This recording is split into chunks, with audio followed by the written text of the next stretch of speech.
Voice change তোমাদের বাংলা ব্যাকরণেও আছে। তোমরা যারা পুরনো আছো, যারা ভয়েস চেঞ্জ করছো, তারা করতে আরম্ভ করো, ওদেরকে বুঝিয়ে নিয়ে একটু, তোমাদের ফল থাকি থেকে লাভ নেই, সময় নষ্ট হবে। ভয়েস চেঞ্জ তোমাদের বাংলা ব্যাকরণেও আছে। কি আছে বাংলা ব্যাকরণে বলতে পারবি? ইয়ে বল, তোর জন্য কী নাম? সৃজা, বল বাংলা ব্যাকরণে কী আছে ভয়েস চেঞ্জ? সময় নষ্ট করবি না, সময়ের বড় দাম। জানিস না? তোদের বাংলায় বাচ্য পরিবর্তন আছে, শুনেছিস? বাংলায় তোদের বাচ্য পরিবর্তন আছে, শুনেছিস? বাচ্য পরিবর্তন সেটাও শুনিসনি? বাংলাতে নেই বাচ্য পরিবর্তন? আমার বাংলা বাচ্য পরিবর্তনও শুনিসনি? এই কেলো করেছে। ইংরেজিতে ভয়েস চেঞ্জ শিখবি কী করে? ভয়েস চেঞ্জ মানে হচ্ছে বাচ্য পরিবর্তন, এটা বাংলা ব্যাকরণও আছে, ঠিক আছে? এগুলো লেখার কোনো দরকার নেই। কটা ভয়েস হয়? আচ্ছা, এমনি ভয়েস মানে আমরা কি জানি? ভয়েস মানে গলার স্বর। তো ভয়েস চেঞ্জ তা মানে কি? গলার স্বর পরিবর্তন। ভয়েস চেঞ্জ মানে হচ্ছে বাচ্য পরিবর্তন। বাচ্য কটা হয়? বাচ্য হয় দুটো। এই বাচ্য পরিবর্তন, বাচ্য কি? বাচ্য হচ্ছে দুটো, একটা হচ্ছে কর্তৃবাচ্য, একটা কি বললাম? কর্তৃবাচ্য। তাহলে অপরটা কি? কর্মবাচ্য। ঠিক ইংরেজিতেও এরকম সাবজেক্ট আর অবজেক্ট আছে, জানিস? ইংরেজিতে সাবজেক্ট কাকে বলে? বাক্যের মধ্যে যে মুখ্য ভূমিকা পালন করে, যে কাজটা করে, সেটা সবসময় যে মানুষই হবে তার কোনো কথা নেই, কিন্তু যে কোনো বস্তু হতে পারে, যে কোনো এলিমেন্ট হতে পারে, সাবজেক্ট হিসেবে ব্যবহার করা যেতে পারে। সেটা অবশ্যই নাউন অথবা প্রোনাউনই হয় সাবজেক্টটা। ঘটে বোঝা গেল? সাবজেক্ট অন্য কিছু হয় না। সাবজেক্ট আর অবজেক্ট সবসময় নাউন অথবা প্রোনাউনই হবে, এছাড়া অন্য কিছু হবে না। মানে পার্টস অফ স্পিচের আর যারা আছে, অ্যাডজেক্টিভ, ভার্ব, অ্যাডভার্ব, এগুলো কখনো সাবজেক্ট বা অবজেক্ট হিসেবে ব্যবহার হয় না। সাবজেক্ট বা অবজেক্ট হিসেবে ব্যবহার হয় কি? নাউন অথবা প্রোনাউন। হলো? তাহলে কর্তৃবাচ্য আর কর্মবাচ্য জিনিসটা কি? জিনিসটা হচ্ছে, দেখ, বিষয়টা হচ্ছে ঘুরিয়ে বলা। মানে আমরা ভাত খাই, উই ইট রাইস, এটা কি বললাম? এটা কি বাচ্য? এটা হচ্ছে কর্তৃবাচ্য। মানে এখানে কর্তাই প্রধান ভূমিকা পালন করেছে বাক্যের, মানে আমরাই কিন্তু প্রথমে আছি, আমরা ভাত খাই। ব্যাটা বোঝা গেল? এবার এটাকে যদি কর্মবাচ্য করতে হয় তাহলে কি হবে? কর্মবাচ্য করা মানে ব্যাপারটাকে ঘোরানো মানে কি? ভাত আমাদেরকে খাবে? আমরা ভাত খাই, এলে ভাতও আমাদের খায়, হবে? ওরকম হবে না। তাহলে কি হবে? ভাতটাকে আগে আনবো, কিন্তু বাক্যের মানেটা কি রাখবো? ভাত আমাদের দ্বারা খাইত হয়। বুঝি না ব্যাপারটা? ঘুরিয়ে নাক দেখানো আর কিছু না। মানে ধর তুই তোর অনেক সময় করিস না, মানে এইটা হচ্ছে তোর সোজা রাস্তা, সোজা বাড়ি চলে গেলি না, এদিক দিয়ে ঘুরে গেলাম, একটু ঘুরে লোকজন গুনতে দেখতে গেলাম, বাড়ি তো গেলি, এমন তো না যে বাড়ি নাকি অন্য কোথাও চলে গেলি। বিষয়টা সেরকম আর কি। বিষয়টা হচ্ছে আমরা ভাত খাই, এটা হচ্ছে কর্তৃবাচ্য, কারণ এখানে আমরাটাই প্রধান ভূমিকা পালন করেছি। এটাকে যখন কর্মবাচ্যে নেওয়া হবে তখন কিন্তু কখনোই ভাত আমাদেরকে খাবে না। অনেকে ভাবে কি ভাত মনে আমাদেরকে খাবে, বাক্যটা উল্টাতে হবে না। তখন সে ভাতটাকে আগে এনে লিখবো, কিন্তু মানেটা কি থাকবে? আমরা ভাত খাই, আর কর্মবাচ্য হবে ভাত আমাদের দ্বারা খাইত হয়। মানে বিষয়টা একই, ভাত আমাদের পেটেই গেল, ভাতের পেটে আমরা যাই নাই। ব্যাটা বোঝা গেল? কিন্তু জাস্ট একটু ঘুরিয়ে বল। এবার বলবি এটা বলার কারণ কি? এটা বলার অনেক কারণ আছে। এটা বলার কারণ পরে বুঝবি, এখন বুঝতে পারবি না। কারণ আমরা সারাদিনে যত কথা বলি, যদি ভেবে দেখা যায়, সেগুলো আমরা বেশিরভাগটা কর্মবাচ্যেই বলি। বোঝা গেল? এই যে ভয়েস চেঞ্জ, এটা কি শুধু গ্রামারের জন্যই শেখা? গ্রামারের জন্য শেখা নয় কিন্তু। হ্যাঁ, এখন তো আপাতত গ্রামারের জন্য শেখা। পরীক্ষায় একটা দুটো ভয়েস চেঞ্জ দেবে, আমাদেরকে সলভ করে নাম্বারটা আনতে হবে। বিষয়টা বোঝা গেল? কিন্তু পরবর্তীতে তোরা যখন ইংরেজিতে কথা বলবি, তখন একটা জিনিস বুঝতে পারবি যে ম্যাক্সিমাম কথা আমরা ভয়েস চেঞ্জেই বলি, আমরা কর্মবাচ্যেই বলি, বেশিরভাগ কথাটাই বলি আমরা। হলো? সেটা পরের ব্যাপার। সেটা হচ্ছে উইদাউট ডু আর। দেখ, ভয়েস চেঞ্জের একটা বিরাট বড় মানে সিলেবাস। এইটা আমরা যে ভয়েস চেঞ্জটা আলোচনা করবো, সেটা হচ্ছে কি? সেটা হচ্ছে একদম সাধারণ, মানে একদম অ্যাসার্টিভ সেন্টেন্সের। বোঝা গেল? অ্যাসার্টিভ, এবং তার মধ্যে আবার কি অ্যাফার্মেটিভ, মানে হ্যাবাচক, নেগেটিভেও যাবো না, সেটা আবার একটু জটিল হয়ে যায়। অ্যাসার্টিভ একদম সাধারণ বাক্যের ভয়েস চেঞ্জ আমরা শিখবো। বাট বোঝা গেল? তারপরে আরও অনেক আছে, প্রশ্নবোধকের ভয়েস চেঞ্জ আছে, বিস্ময়সূচক বাক্যের ভয়েস চেঞ্জ আছে। হলো? তারপর যেমন ধরো উইদাউট ডুয়ারে আছে, উইদাউট বাই আছে, নানা রকমের ব্যাপার আছে। সেগুলোর মধ্যে আমরা এখন যাচ্ছি না, আমরা এখন সাধারণটা করছি। সাধারণ আগে হেলে ধরতে শিখি, তারপর গোখরোর গর্তে হাত দেবো। আগে সাপ ধরতেই শিখলাম না, গোখরো নিয়ে টানাটানি করতে গেলে কী হবে? বিপদ হয়ে যাবে। বুঝতে পারছো? তাহলে কর্তৃবাচ্য আর কর্মবাচ্য ব্যাপারটা বোঝাতে পারলাম। কর্তৃবাচ্য মানে হচ্ছে যেখানে কর্তাকেই মুখ্য রেখে কথা বলা হয়। মুখ্য মানে বুঝিস তো, মুখ্য মানে হচ্ছে প্রধান, যে প্রধান ভূমিকা পালন করে তাকে মুখ্য বলা হয়। তাহলে কর্তৃবাচ্য হচ্ছে কি, যেখানে কর্তাই প্রধান ভূমিকা পালন করে বাক্যের, মানে সামনে বসে সে লিড করে বাক্যটাকে, হলো। আর কর্মবাচ্য কি, কর্মবাচ্য হচ্ছে অবজেক্ট বা কর্মটা উঠে এসে সামনে বসে সে লিড করে বাক্যটাকে, কিন্তু মানে সবসময় একই থাকে। বোঝা গেল? মানে ধর আমরা রোজ ইংরেজি পড়ি, এখানে বাক্যটা কর্তৃবাচ্য না কর্মবাচ্য? কর্তৃবাচ্য। আমরাই তো প্রথমে বসে আছি, আমরা তো সাবজেক্ট বাক্যের। বোঝা গেল? তাহলে আমরা রোজ ইংরেজি পড়ি, এটা হচ্ছে কি কর্তৃবাচ্য। এবার এটাকে যদি কর্মবাচ্য করতে বলে বাংলায়, তাহলে কি হবে? ইংরাজি রোজ আমাদের দ্বারা পাঠিত হয়, বা দেখা গেল রোজ ইংরেজি আমাদের দ্বারা পাঠিত হয়, মানে আমরাই পড়ি। কিন্তু বোঝা গেল? ওইখানে শুধু এই ক্রিয়াপদটা বাংলায় আছে, ওর শুধু রূপটা পাল্টায়। ওটা বোঝা গেল? কিন্তু বাংলাটা অনেক জটিল, কারণ ওই ক্রিয়াপদটা খুঁজে পায় না মানুষ। পড়ি মানে কি হবে? পড়িত হয় না, ওটা হচ্ছে পঠন পাঠন থেকে আসে, পাঠিত হয়। বোঝা গেল? এবার ইংরেজিতে বোঝ। তাহলে ইংরেজিতে কর্তৃবাচ্যটাকে কি বলা হয়? কর্তৃবাচ্যটাকে বলা হয় অ্যাক্টিভ ভয়েস। Active voice. আর কর্মবাচ্যটাকে কি বলা হয়? Passive voice. বোঝা গেল? যেটা কর্তৃবাচ্য ইংরেজিতে সেটাকেই বলা হয় অ্যাক্টিভ ভয়েস। অ্যাক্টিভ মানে কি? মানে একদম সক্রিয়, মানে সেখানে সাবজেক্ট নিজেই কাজ করতে থাকে। বোঝা গেল? আর প্যাসিভ ভয়েস কি? প্যাসিভ মানে হচ্ছে একটু গৌণ। প্যাসিভ মানে গৌণ। এটা বোঝা গেল? মানে ধর যে ধর সিগারেট খাচ্ছে, সে তাকে বলা হয় অ্যাক্টিভ স্মোকার, মানে সে ডাইরেক্ট খাচ্ছে নিজে। আর তার আশপাশে যারা বসে আছে, যারা ওই গন্ধটা নিচ্ছে, ধোঁয়াটা টানছে শ্বাস প্রশ্বাসের সঙ্গে, তাদেরকে বলা হয় প্যাসিভ স্মোকার। তারাও হচ্ছে গৌণ ধূমপায়ী, তাদেরও কিন্তু ক্ষতিটা হচ্ছে পাশে বসে। বোঝা গেল?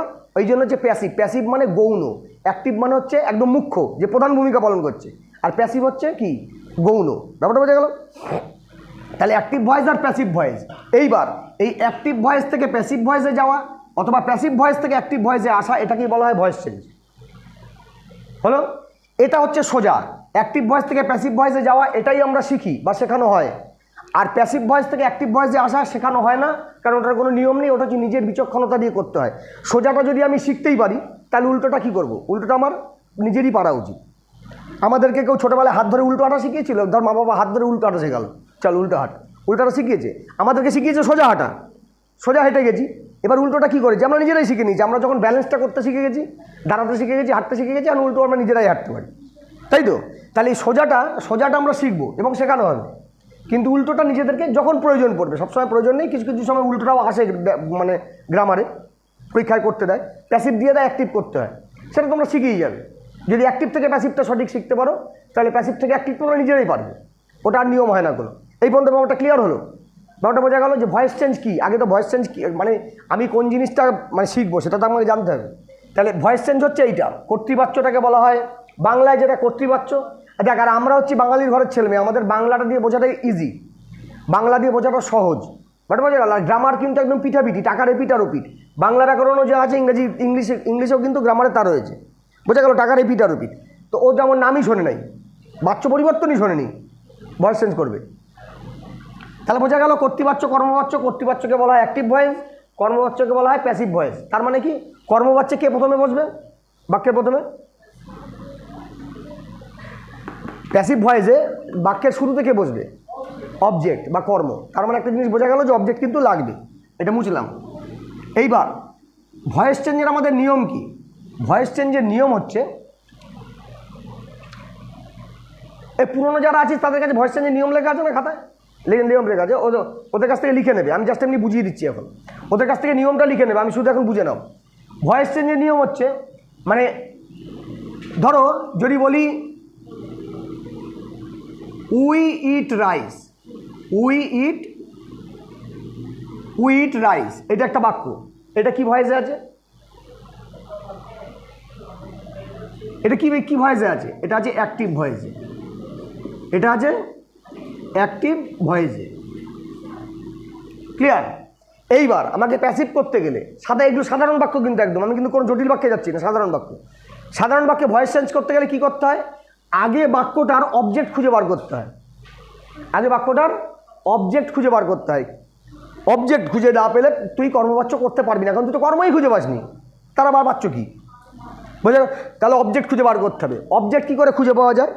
অবজেক্ট খোঁজার জন্য ক্রিয়াকে, এই ভাবটাকে বা ক্রিয়াটাকে কি এবং কাকে দিয়ে প্রশ্ন করতে হয়, কি এবং কাকে দিয়ে প্রশ্ন করতে হয়, ব্যাপারটা বোঝা গেল? তবে যদি কোনো উত্তর আসে সেটাই হচ্ছে অবজেক্ট। কি দিয়ে যে প্রশ্ন করলে যে উত্তরটা আসে সেটাকে বলে, যদি কোনো উত্তর আসে সেটাকে বলা হয় ডাইরেক্ট অবজেক্ট, আর কাকে দিয়ে প্রশ্ন করলে যদি কোনো উত্তর আসে তখন সেটাকে বলা হয় ইনডাইরেক্ট অবজেক্ট, কিন্তু দুটোই অবজেক্ট। ব্যাপারটা বোঝা গেল? এবার এখানে প্রশ্ন কর, উই ইট রাইস, আমরা ভাত খাই, আমরা কি খাই? ভাত খাই। তাহলে অবজেক্ট কে? অবজেক্ট হচ্ছে ভাত, রাইসটা হচ্ছে অবজেক্ট। বোঝা গেল? তাহলে এই অবজেক্টটা আমার দরকার, অবজেক্ট না হলে আমি তো ভয়েস চেঞ্জ করতেই পারবো না, আমি সামনে আনবো কাকে? বাট বোঝা গেল? তাহলে কী হবে এটার ভয়েস চেঞ্জ করলে? এটার ভয়েস চেঞ্জ করলে হবে রাইস, একটা ইজ বসবে এখানে। এটা কেন বসবে সেটা পরে বলছি।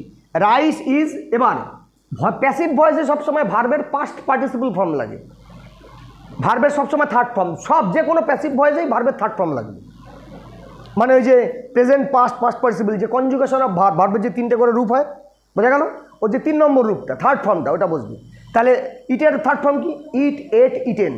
তাহলে রাইস ইজ ইটেন, এই পর্যন্ত লেখা হয়ে গেল। তার মানে কি হলো? প্রথমে আমার অবজেক্টটা লিখতে হয়, তারপর একটা সাহায্যকারী দিতে হয়, সাহায্যকারী ক্রিয়া, অক্সিলারি ভার্ব দিতে হয়। এর একটা তালিকা আছে, কোন টেন্সে কী অক্সিলারি ভার্ব লাগানো হয় সেটা আমি লিখে দিচ্ছি। প্রথমে তারপর একটা সাহায্যকারী ক্রিয়া দিতে হয় বা অক্সিলারি ভার্ব দিতে হয়, তারপর ভার্বের পাস্ট পার্টিসিপল ফর্ম লিখতে হয়।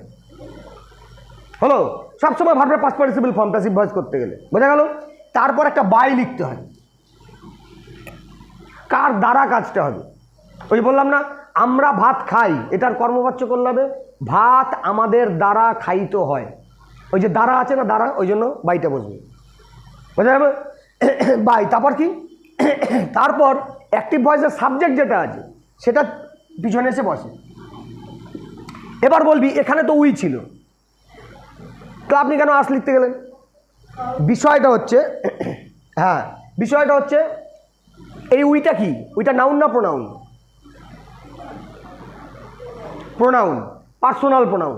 উইটা মানে হচ্ছে প্রোনাউন, কারণ উইয়ের মধ্যে অনেকগুলো নাউন আছে। উই মানে আমাদের অনেকের নাম আছে এর মধ্যে, তাই তো, সেগুলো হচ্ছে নাউন। কিন্তু সেই একটাকে প্যাকেজ করে নিয়ে কী করেছি? উই মানে আমরা, এটা হচ্ছে প্রোনাউন। 7খানা মোট পার্সোনাল প্রোনাউন আছে, 7খানা। কি কি? I, we, you, he, she, they, it, এই 7টা হচ্ছে পার্সোনাল প্রোনাউন। বোঝা গেল?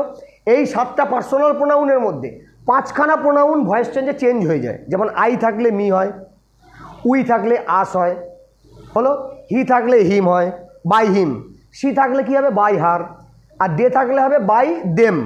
এই 5টা চেঞ্জ হয়, বাকি চেঞ্জ নেই। ইউ থাকলে বাই ইউই হবে, আর ইট থাকলে বাই ইটই হবে। বড় বোঝা গেল? 7টা মোট পার্সোনাল প্রোনাউন আছে। কি কি বললাম? I, we, you, he, she, they, it, এই 7টা পার্সোনাল প্রোনাউন আছে। পার্সোনাল প্রোনাউন মানে একদম ব্যক্তির পরিবর্তে বসে, বোঝা গেল? এই 7টা প্রোনাউনের মধ্যে একমাত্র 5টা প্রোনাউন আছে, আই, উই, হি, শি, দে। এই 5টা ভয়েস চেঞ্জের সময় পাল্টে যায়, আর বাকি কিছু পাল্টায় না। বাই দিয়ে যা আছে তাই বসে যায়। কোনো নাম থাকলে, ধর যদি বলা হয় সৃজা ইটস রাইস, সৃজা ভাত খায়, তাহলে এটাকে আমি যখন ভয়েস চেঞ্জ করবো কী করবো? Rice is eaten by Srija, যেমন আমি দেখলাম ওখানে নাম ছিল না, আমি লিখে দিলাম। এখানে চেঞ্জ হওয়ার কিছু ব্যাপার নেই, বোঝা গেল? শুধু পরিবর্তনটা মাথায় রাখবি। আই থাকলে মি হয়, উই থাকলে আস হয়, হি থাকলে হিম হয়, শি থাকলে হার হয়, দে থাকলে দেম হয়। বোঝা গেল? ইউ এর পরিবর্তন নেই, ইটেরও পরিবর্তন নেই। আর কোনো নাম থাকলে তো নামই বসে যাবে। এবার বিষয়টা হচ্ছে ভয়েস চেঞ্জের নিয়মটা বোঝ। ভয়েস চেঞ্জের নিয়মটা হচ্ছে প্রথমে আমাকে অবজেক্ট খুঁজে বার করতে হবে বাক্যটার মধ্যে। অবজেক্ট খুঁজে বার করতে, ধর একটা বাক্য লিখে, বড় বাক্য দিই, ধর যেমন ধর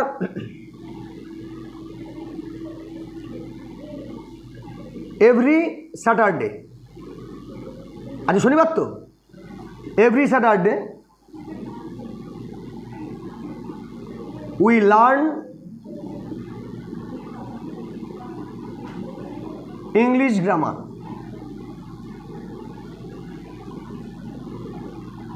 ধর every Saturday we learn English grammar, প্রত্যেক শনিবার আমরা ইংরেজি গ্রামার শিখি।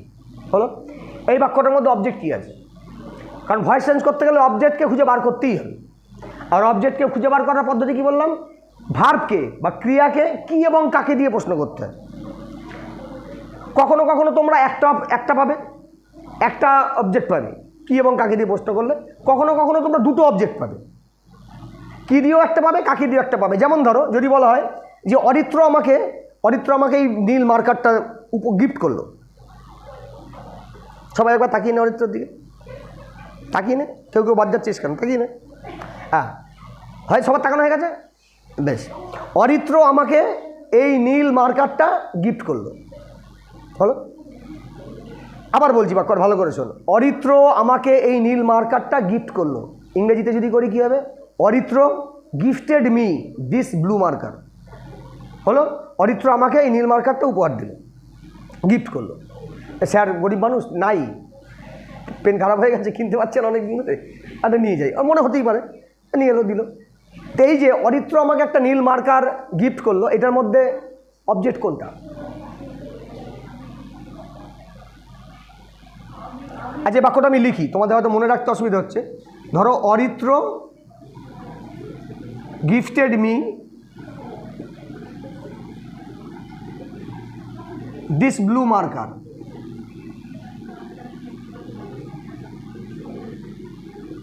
Aritra gifted me this blue marker, হলো। এবার বলে বাক্যটার মধ্যে অবজেক্ট কোনটা? ব্লু মার্কারটা। তোমাদের কি মনে হয়? ব্লু মার্কার, ঠিকই আছে, ব্লু মার্কারটা একটা অবজেক্ট, কিন্তু ভুলটা কোথায় হলো, এখানে দুটো অবজেক্ট আছে। যদি আমি কি এবং কাকে দিয়ে প্রশ্ন করি, দুটোরই অ্যান্সার পাওয়া যাচ্ছে। অরিত্র কি গিফট করলো? ব্লু মার্কার, এটা তো একটা অবজেক্ট, এটাকে বলা হয় ডাইরেক্ট অবজেক্ট। কারণ ভয়েস চেঞ্জের সময় যখন কোনো বস্তু অবজেক্ট হয় তখন সেটাকে বলা হয় ডাইরেক্ট অবজেক্ট, আর যদি কোনো ব্যক্তি অবজেক্ট হয় তখন সেটাকে বলা হয় ইনডাইরেক্ট অবজেক্ট। এবার যদি বলা হয় অরিত্র কি দিয়ে তো প্রশ্ন করে পেয়ে গেলাম, অরিত্র কি গিফট করলো না ব্লু মার্কার। অরিত্র ব্লু মার্কারটা কাকে গিফট করলো? আমাকে, তাহলে এটাও একটা অবজেক্ট, এটা হচ্ছে indirect object.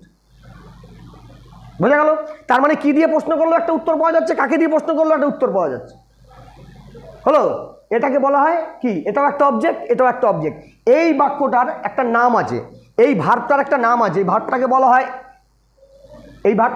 Die transitive verb.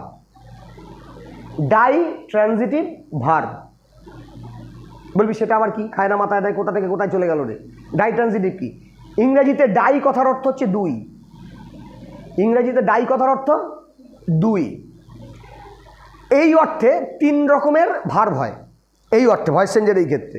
একটাকে বলা হয় ট্রানজিটিভ ভার্ব, এটা যেমন ট্রানজিটিভ ভার্ব, এর একটা অবজেক্ট আছে।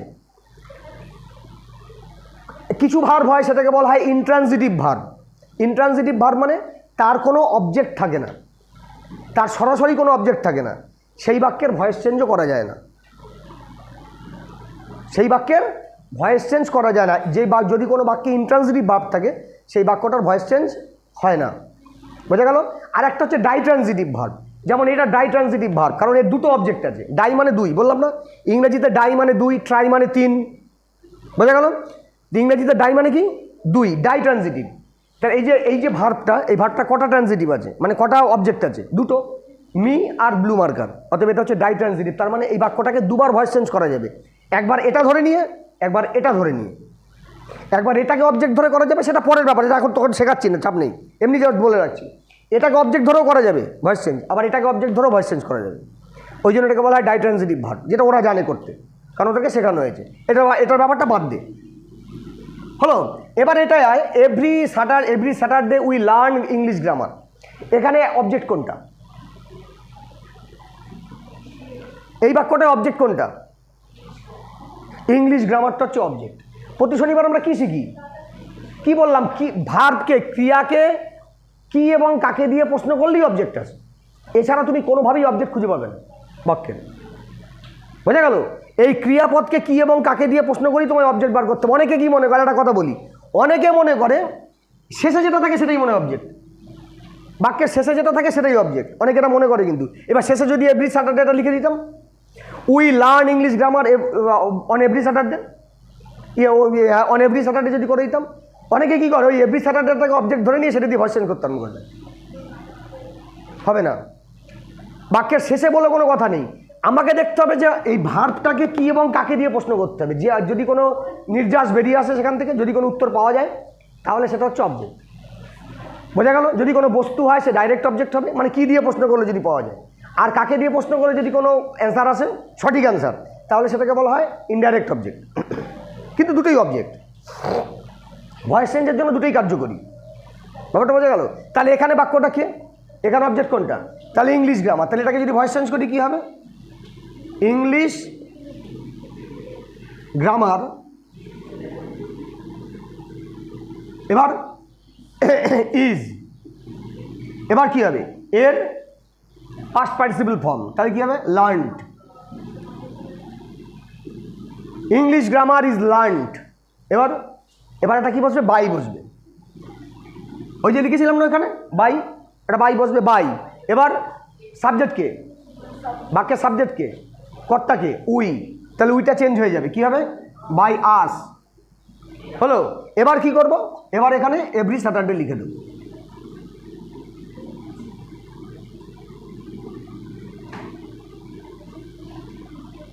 হলো? এখানেও আমি এভরি স্যাটারডেটা প্রথমে লিখতে পারতাম, তোদের বোঝানোর জন্য ইংলিশটা দিয়ে শুরু করলাম, ওটা আমি লিখতেই পারতাম। তাহলে তো every Saturday English grammar is learned by us. হলো? আমি অবজেক্টটাকে প্রথমে আনবো বলে এটা লিখলাম, আমি এভরি স্যাটারডে লিখতেই পারতাম, কোনো অসুবিধা নেই। কিন্তু ওটা অবজেক্ট নয়, অবজেক্ট হচ্ছে ইংলিশ গ্রামারটা। তার মানে এবার বোঝ, নিয়মটা লিখে নিবি সব। পুরনো তোদের সতীর্থ যারা আছে তাদের কাছে নিয়মটা আছে, নিয়মটা লিখে নিবি। আমি এখন মুখে মুখে বলে দিচ্ছি নিয়মটা। নিয়মটা হচ্ছে অ্যাক্টিভ ভয়েস থেকে প্যাসিভ ভয়েস করবার সময়, এই যে আমি কথাগুলো বলছি সেগুলি ওদের খাতায় লেখা আছে। ওরা কেউ কেউ ইউটিউবের আগের ভিডিও থেকে লিখে নিয়েছে, কেউ কেউ শুনে লিখেছে, বাট বোঝা গেল? তো লেখা আছে, ওদের কাছে লিখে নিবি। ভয়েস অ্যাক্টিভ ভয়েস থেকে প্যাসিভ ভয়েস করবার নিয়ম হলো, প্যাসিভ ভয়েস, অ্যাক্টিভ ভয়েসের যে অবজেক্ট, সরি ভুল বলছিলাম, প্যাসিভ নয়, অ্যাক্টিভ ভয়েসের যেটা অবজেক্ট সেটাকে প্রথমে লিখতে হয়, সেটা প্রথমে বসে। হলো? তারপর টেন্স অনুযায়ী একটা সাহায্যকারী ক্রিয়া বা অক্সিলারি ভার্ব বসে। এবার বলবি কোথায় কোন সাহায্যকারী ক্রিয়া বা অক্সিলারি ভার্ব বসে, সেটা একটা লিস্ট আছে, আমি লিখে দিচ্ছি। বোঝা গেল? সেটা একটা লিস্ট হয় কোথায় কোন অক্সিলারি ভার্ব বসবে। তাহলে টেন্স অনুযায়ী একটা অক্সিলারি ভার্ব বা সাহায্যকারী ক্রিয়া বা হেল্পিং ভার্ব যাই বলিস না কেন সেটা বসবে। মানে প্রথমে কি হলো? অ্যাক্টিভ ভয়েসের যে অবজেক্ট সে প্রথমে এসে বসবে। হলো? রাইস নয়, অবজেক্ট। এখানে রাইস এই বাক্যটার জন্য, কিন্তু যে বাক্যে যেমন থাকবে, এ বাক্যে যেমন আমার ইংলিশ গ্রামার, যাই হোক না কেন, যে বাক্যে যে অবজেক্ট থাকবে, আর অবজেক্ট খুঁজে বার করার কি একটা ক্লু দিলাম, ক্রিয়াপদ বা ভার্বকে কি এবং কাকে দিয়ে প্রশ্ন করতে হয়। কি খাই, কি পড়ি, বাট বোঝা গেল? অবশ্যই কি দিয়ে হতে, কি এবং কাকে দিয়ে হতে হবে, কিন্তু কোথায়, কখন, এসব দিয়ে প্রশ্ন করে কিন্তু অবজেক্ট পাওয়া যাবে না। অবজেক্ট পাওয়ার জন্য দুটোই জিনিস, কি আর কাকে। হলো? হোয়াট আর হুম, এই দুটি হচ্ছে অবজেক্ট বার করার পদ্ধতি। এবার যে অবজেক্টটা বেরোবে, যদি বেরোয় অবজেক্ট, তাহলে সেটাকে প্রথমে লিখবো। তারপর কি করব? টেন্স অনুযায়ী একটা অক্সিলারি ভার্ব দেবো। তারপর কি করব? তারপর অ্যাক্টিভ ভয়েসের যে মূল ক্রিয়াটা, মূল ভার্বটা, তার থার্ড ফর্ম লিখব, মানে 3 নম্বর রূপ, মানে পাস্ট পার্টিসিপল ফর্ম, যেটাকে আমরা V3 বলি, সেটা লিখব। তারপর একটা বাই দেবো, এই যে বাই দিয়েছি, তারপর একটা বাই দেবো। হলো? তারপর অ্যাক্টিভ ভয়েসের যে সাবজেক্টটা আছে সেটাকে লিখবো, আর 5খানা প্রোনাউন যেগুলো বললাম চেঞ্জ হয়, সেগুলো থাকলে চেঞ্জ হবে, আর না হলে যা আছে তাই বসে যাবে। যদি এখানে কোনো নামধাম থাকে, ধর এখানে যদি বলা হয় ইউ ইট রাইস, তুমি ভাত খাও, তাহলে কি হবে? Rice is eaten by you, ইউটা তো চেঞ্জ হওয়ার নেই, তাহলে ইউই বসে যাবে। বড় বোঝা গেল? শুধু 5খানা জিনিস পাল্টায়, আই, উই, হি, সি, দে, এই 5খানা জিনিস পাল্টে যায়, আর কেউ পাল্টায় না। হলো? বোঝা গেল? তাহলে এই হলো ফান্ডা ভয়েস চেঞ্জ করার, সাধারণ ভয়েস চেঞ্জ করবার। ঠিক আছে? এবার আমি তোদের লিখে দিই যে লিস্ট, যে আর নিয়মটা তো বলেই দিলাম, এগুলো মুছে দিচ্ছি কারণ যে নিয়মটা আমি এখন বলছি রানিংয়ে তোরা লিখতে পারবি না, নিয়মটা ওদের খাতা থেকে লিখে নিবি, ওদের কাছে একদম ঠিকঠাক করে লেখা আছে। বাট বোঝা গেল? পুরোনোদের কাছ থেকে লিখে নেবে। এবার লিস্টটা দেখে নাও, যে সাহায্যকারী ক্রিয়া বা অক্সিলারি ভার্বের যে লিস্ট, যে কীভাবে বসে। ধরো যদি প্রেজেন্ট ইনডিফিনাইট টেন্সের ভয়েস চেঞ্জ করো, ধরো আমি প্রেজেন্ট আর লিখলাম না, এইটুকখানি লিখলাম প্রেজেন্ট ইনডে, বুঝতে পারবে তো? প্রেজেন্ট ইনডে মানে ইনডিফিনাইট। হ্যাঁ, এখানে ভয়েস চেঞ্জ করতে গেলে লাগে এম, ইজ, আর, মানে টেন্স বোঝাটাও কিন্তু জরুরি, কি কোন বাক্যে তুই ভয়েস চেঞ্জ করতে যাচ্ছিস। এম, ইজ, আর। হলো? ধরো প্রেজেন্ট কন্টিনিউয়াস, ধরো প্রেজেন্ট কন্টিনিউয়াস, আমি শর্টে লিখলাম কন্টি, প্রেজেন্ট কন্টিনিউয়াস। এই টেন্সের ভয়েস চেঞ্জ করতে গেলে লাগে am being, is being,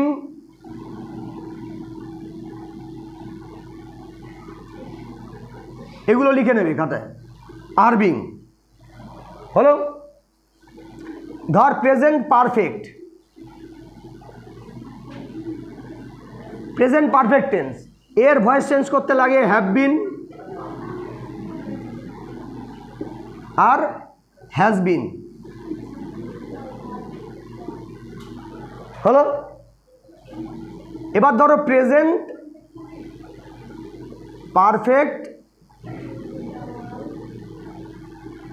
continuous, present perfect continuous, কাটা, এর ভয়েস চেঞ্জ হয় না, বেঁচে গেলি, একটা কমে গেল, প্রেজেন্টের গ্রুপ গেল। এবার ধরো পাস্ট, পাস্ট ইনডেফিনাইট। হলো? পাস্ট ইনডেফিনাইটে ভয়েস চেঞ্জ করতে গেলে কী কী সাহায্যকারী ক্রিয়া লাগে? Was, were. হলো? Past continuous,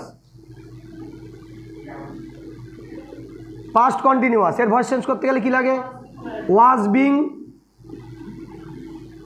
R were being. Was being, were being. হলো? পাস্ট পারফেক্ট, এর ভয়েস চেঞ্জ কি করতে গেলে সাহায্যকারী ক্রিয়া লাগে? হ্যাড বিন, একটাই, কারণ পাস্ট পারফেক্ট টেন্সের সাহায্যকারী ক্রিয়া আছেই একটা, হ্যাড। আচ্ছা, তারপর পাস্ট পারফেক্ট কন্টিনিউয়াস, কাটা, বেঁচে গেলি, আরেকটা কমলো, বুঝলি? সেই যে আরেকটা কমে গেছে। এবার ফিউচার ইনডেফিনাইট, এর ভয়েস চেঞ্জ করতে গেলে কি লাগে? শ্যাল বি আর will B.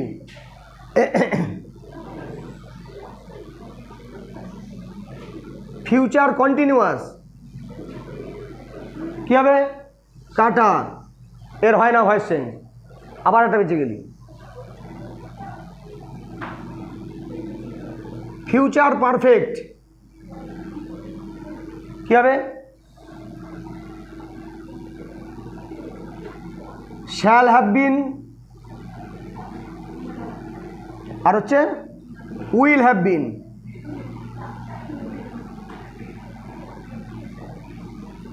Shall have been আর উইল হ্যাভ বিন। আর ফিউচার পারফেক্ট কন্টিনিউয়াস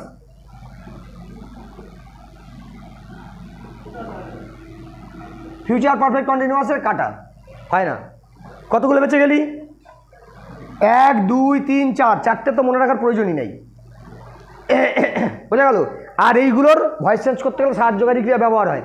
এবার মনে রাখার জন্য একটা পদ্ধতি বলি, দেখ এটা মনে রাখবি কী করে। আচ্ছা পরে লিখবি, শোন না, হ্যালো, মনে রাখবি কী করে দেখ।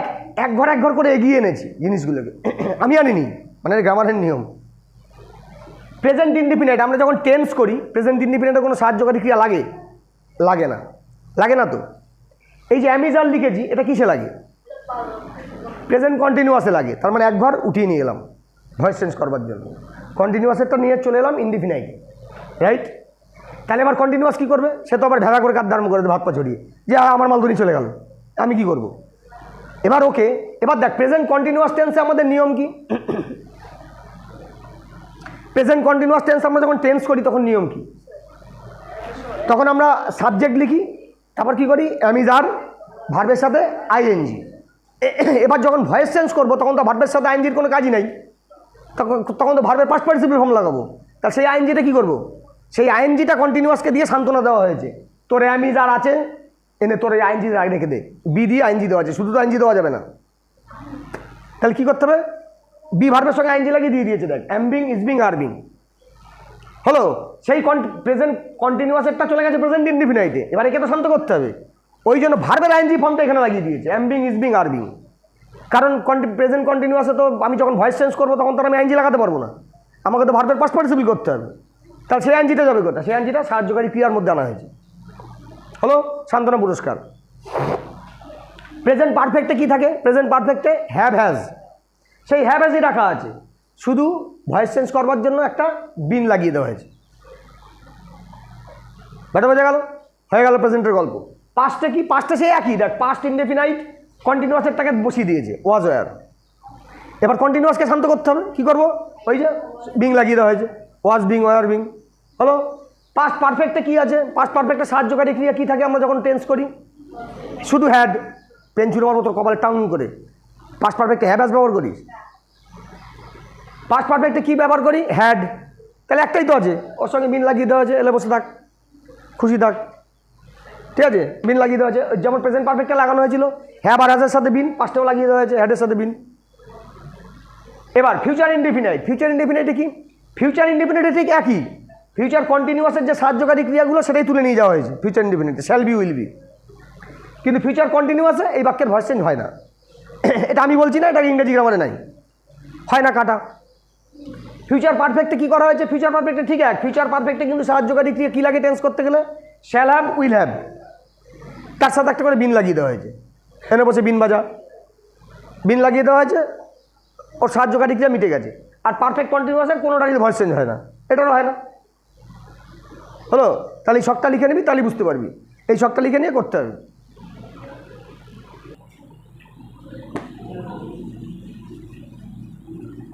হ্যাঁ, এবার একটা কথা বলে দিই, আচ্ছা আরেকবার ঝালিয়ে নিই, সবাই আমার সাথে সাথে অঞ্জলি দেওয়ার মতো করে বল। কি কি বুঝলি দেখি? তাহলে ভয়েস চেঞ্জের নিয়ম কি? প্রথম আমাকে কি কাজ করতে হবে? প্রথম আমাকে বাক্যের অবজেক্ট খুঁজে বার করতে হবে। বোঝা গেল? অবজেক্টটা খুঁজে বার করতে হবে। অবজেক্ট কী করে বার করব? কাকে প্রশ্ন করব? ক্রিয়াকে। মানে অ্যাক্টিভ ভয়েসের যে ভার্ব বা ক্রিয়া আছে তাকে কী এবং কাকে দিয়ে প্রশ্ন করবো, মানে হোয়াট অ্যান্ড হুম। কী এবং কাকে দিয়ে প্রশ্ন করবো, তাহলে কী পাওয়া যাবে? অবজেক্ট পাওয়া যাবে। এবার নিয়মটা কি? আমাকে অবজেক্টটা প্রথমে এনে লিখতে হবে, তারপর টেন্স অনুযায়ী একটা অক্সিলারি ভার্ব লিখতে হবে, যেটা আমি লিস্টে লিখে দিলাম।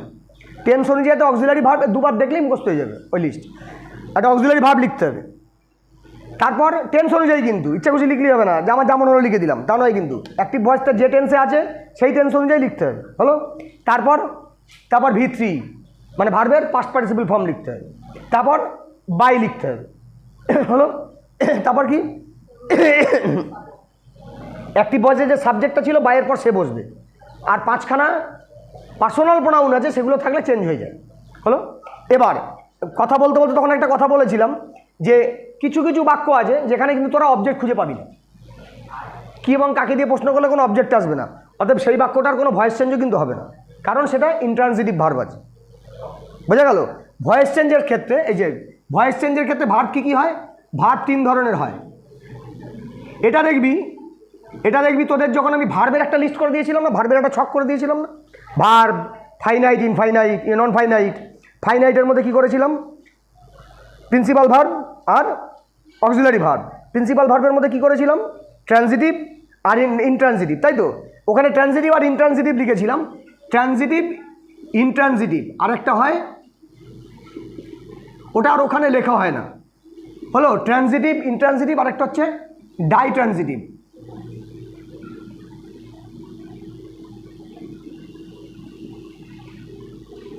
ডাইট্রানজিটিভ হলো? ট্রানজিটিভ মানে কি? এর একটা অবজেক্ট থাকবে। হলো? ইনট্রানজিটিভ মানে কি? এর অবজেক্ট থাকবেই না, মানে ডাইরেক্ট এবং ইনডাইরেক্ট কোনো অবজেক্ট থাকবে না। আর ডাইট্রানজিটিভ মানে কি? এখানে দুটো অবজেক্ট থাকবে। ভালো করে বোঝো। ট্রানজিটিভ মানে একটা অবজেক্ট থাকবে, যে বাক্যগুলো আমি লিখছিলাম, উইট রাইস একটা অবজেক্ট আছে, রাইসটা object. Every Saturday we learn English grammar, ওটাও ট্রানজিটিভ, কারণ ওখানে একটা অবজেক্ট আছে, ইংলিশ গ্রামারটা একটা অবজেক্ট। হলো? ইনট্রানজিটিভ কি? আমি এখন ইনট্রানজিটিভের উদাহরণ বলিনি, তারা বুঝতে পারছিস না। ইনট্রানজিটিভ হচ্ছে অবজেক্ট থাকবেই না, মানে ভয়েস চেঞ্জ করার জন্য যে অবজেক্টটা দরকার সেটা তোরা খুঁজে পাবি না। আর ডাইট্রানজিটিভ কি? ডাইট্রানজিটিভে দুটো অবজেক্ট থাকবে। ওই যে বলছিলাম, Aritra gifted me this blue marker, Aritra আমাকে নীল মার্কারটা উপহার দিল, এটা বোঝা গেল? ওখানে দুটো অবজেক্ট ছিল। কি? অরিত্র কি উপহার দিল? নীল মার্কার, এটা একটা অবজেক্ট। আর অরিত্র কাকে উপহার দিল? আমাকে, সেটাও একটা অবজেক্ট। বোঝা গেল? এবার ইনট্রানজিটিভের একটা উদাহরণ দিতে বুঝতে পারবি। যদি বলা হয়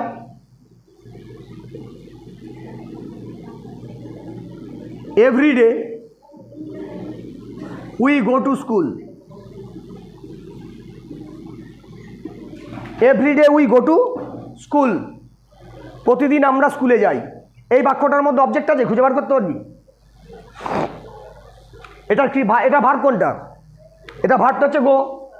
এটাকে কি এবং কাকে দিয়ে প্রশ্ন কর দেখি। আমরা রোজ কি যাই, উত্তর হবে পাওয়া যাবে। আমরা রোজ কাকে যাই, পাওয়া যাবে। তার মানে এটা কি আছে? এটা ইন্ট্রান্সিটিভ ভার্ব, এটার ভয়েস চেঞ্জ হবে না। এই বাক্যটার ভয়েস চেঞ্জ করা যায় না। কেন যায় না? যদি কেউ প্রশ্ন করে যে এই বাক্যটার ভয়েস চেঞ্জ করতে পারবি, উত্তর কি হবে? না, কারণ এটা হবে না। কেন হবে না? এবার প্রশ্ন আসবে কেন হবে না ভয়েস চেঞ্জ, বাক্যের ওপর ভয়েস চেঞ্জ হবে না কেন? কারণ এই ভার্বটা ইন্ট্রান্সিটিভ ভার্ব আছে, এর কোনো ডাইরেক্ট এবং ইনডাইরেক্ট অবজেক্টই নাই। মানে হোয়াট এবং হুম দিয়ে প্রশ্ন করলে কিছু উত্তর নেই এর। হ্যালো, আমি রোজ কি যাই, মানে আমরা রোজ কি যাই, উত্তর নেই। হ্যাঁ, কিসের উত্তর আছে? আমরা রোজ কোথায় যাই, কিন্তু কোথায় দিয়ে কি অবজেক্ট আসবে? ভয়েস চেঞ্জ করার জন্য আমার যে অবজেক্ট প্রয়োজন সেটা কি আসবে? আসবে না। তাহলে বাক্যটার ভয়েস চেঞ্জ হবে না, এটা ইন্ট্রান্সিটিভ আছে। হলো, তাহলে আমরা প্রথমে যে বাক্য দুটো লিখে ভয়েস চেঞ্জ শিখছিলাম সেটা হচ্ছে ট্রান্সিটিভ ভার্বের উদাহরণ, সেই ভার্বটা ট্রান্সিটিভ ছিল। তারপরে আমি একটা বাক্য লিখেছিলাম অরিত্রকে দিয়ে, Aritra gifted me this blue marker, Aritra আমাকে নীল পেনটা উপহার দিল, নীল মার্কারটা উপহার দিল। ওখানে ওটা হচ্ছে ডাইট্রান্সিটিভের উদাহরণ ছিল, কারণ ওখানে দুটো অবজেক্ট ছিল। ক্লিয়ার?